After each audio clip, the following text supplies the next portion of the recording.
Français parlent aux Français.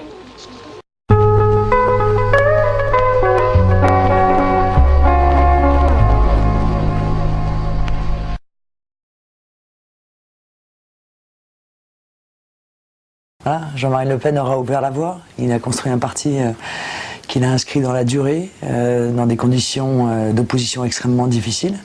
Et la mission qu'il nous a donnée maintenant, c'est d'accéder au pouvoir pour pouvoir appliquer les idées qui sont les nôtres. Donc c'est notre objectif. Et je le ferai évidemment si les adhérents me demandent de les diriger, avec tous ceux de bonne volonté, d'où qu'ils viennent, qui se rendront compte que voilà, la notion de nation qu'on a un peu passé par-dessus bord depuis 30 ans est en réalité le cadre le plus performant pour assurer en même temps notre sécurité, notre prospérité et notre identité.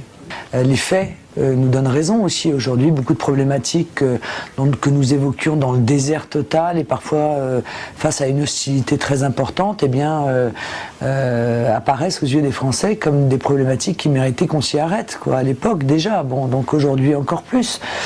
Vous savez, j'ai eu l'occasion de le dire lors du chat. Moi, ma vision est vraiment celle de Bernanos, c'est-à-dire il y a une bourgeoisie de droite, il y a une bourgeoisie de gauche, mais il n'y a pas un peuple de droite et un peuple de gauche, il y a un peuple. Voilà. Et moi, je pense qu'autour du Front National peut se rejoindre des gens qui viendront de droite, de gauche et même peut-être d'extrême gauche, parce que certains commencent à se rendre compte que l'internationalisme eh bien, n'est pas la meilleure façon de se protéger des délocalisations, de l'ultralibéralisme, du mondialisme, etc.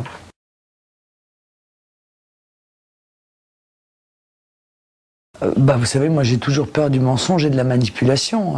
Par conséquent, j'ai toujours peur quand mon peuple risque d'être trompé. Mais enfin, je pense quand même que les gens ont déjà tâté en 2007 des promesses de Nicolas Sarkozy. Bon, la réalité, c'est que cet homme avait à gagner dans des conditions de dynamique incroyables. Il pouvait tout changer.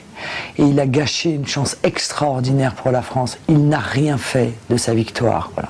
Il n'a pris aucune des grandes décisions qui auraient pu nous sortir économiquement, socialement de notre situation. Il n'a réglé aucun des problèmes d'insécurité, d'immigration. Et quand il touche à l'immigration, il le fait un peu comme les nouveaux convertis, quoi. C'est n'importe quoi, on tape sur le premier venu. Il n'y a pas une logique, il n'y a pas de raison, il n'y a pas de justesse de sa pensée et de sa politique. Voilà. Donc il n'y a plus rien à en attendre. Et je pense que les Français, maintenant ils ont fait l'EPS, l'UMP, le RPR, le PS, l'UMP. Bon, ils vont peut-être qu'ils comprennent qu'il serait temps qu'ils essaient autre chose, quoi. Donc il faut faire attention dans les bonnes opinions, c'est pas obligatoirement des votes.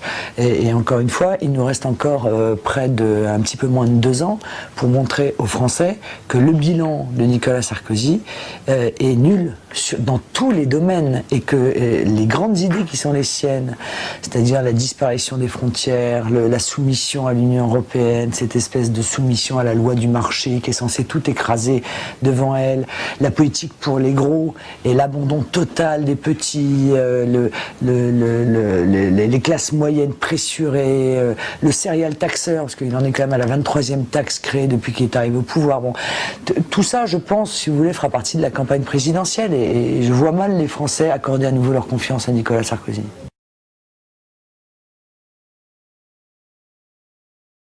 Mais elle est très révélatrice en réalité de l'effondrement moral, de l'État. Voilà, c'est l'effondrement moral. C'est-à-dire l'État n'est pas utilisé au bien-être de la population, il n'est pas utilisé dans l'intérêt commun, il est utilisé au bénéfice d'intérêts personnels, d'intérêts particuliers. C'était vrai dans l'affaire Blanc, c'était vrai dans l'affaire Boutin, c'était vrai dans l'affaire Estrosi, c'était vrai dans l'affaire Amara, et c'est encore plus vrai dans l'affaire Woerth, parce que M. Woerth est un personnage emblématique, ne serait-ce que par la confiance que Nicolas Sarkozy lui accorde, puisqu'il était le trésorier de sa campagne présidentielle, et là est le nœud d'ailleurs du soutien que Nicolas Sarkozy continue à lui apporter.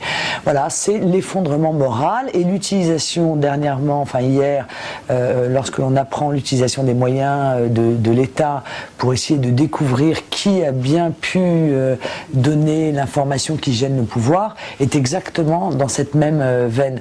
La première chose que j'ai dite d'ailleurs, c'est que personne n'a recherché qui a envoyé l'audition de Madame Thibault au Figaro. Ben non, parce que le Figaro, c'était plutôt pour sortir le gouvernement du pétrin. Alors quand c'est pour sortir du pétrin, là, on ne va pas chercher à savoir qui a balancé les informations d'information. Mais tout ça, ça crée un climat, on sort de l'état de droit.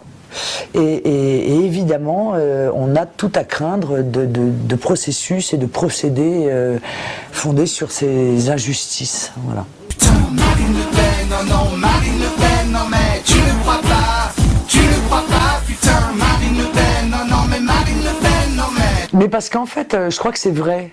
Je crois qu'en fait, on s'était croisés. Bon, il m'a pas suivi, hein, je vous rassure. Je suis pas monté dans un taxi, etc. Mais effectivement, parce que j'ai regardé, il y a une date à sa chanson. J'ai regardé dans mon agenda. J'ai dit, mais est-ce que vraiment j'étais à la maison de la radio ce jour-là? Et oui, figurez-vous que j'y étais. Donc en réalité, je pense que c'est de là qu'est venue son inspiration. Je sais pas, parce que peut-être je suis aussi une personnalité un peu atypique dans la classe politique française. J'ai pas l'habitude de faire du robinet d'eau tiède comme en font tous les énarques formatés. Qui sont soit au gouvernement, soit anciens ministres, soit futurs ministres, etc. Et parce que même mes adversaires accordent au Front National d'avoir une certaine dose de franchise et de courage et de persévérance. Voilà, donc nous sommes un peu des ovnis dans la vie politique française quand même. J'en pense rien, chacun a le droit de faire les chansons qu'il veut. Mère Diam, ça a le droit de trouver que mon brushing est mal fait et qu'elle préfère son voile, il n'y a pas de souci. Moi je suis pour la liberté d'expression.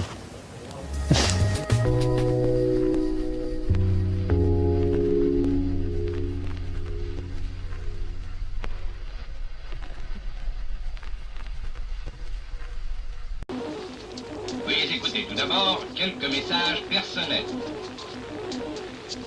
Gabriel garde l'anonyme. Le manchot la serre dans ses bras. Nous disons, le manchot la serre dans ses bras 2 fois. Le fantôme n'est pas bavard.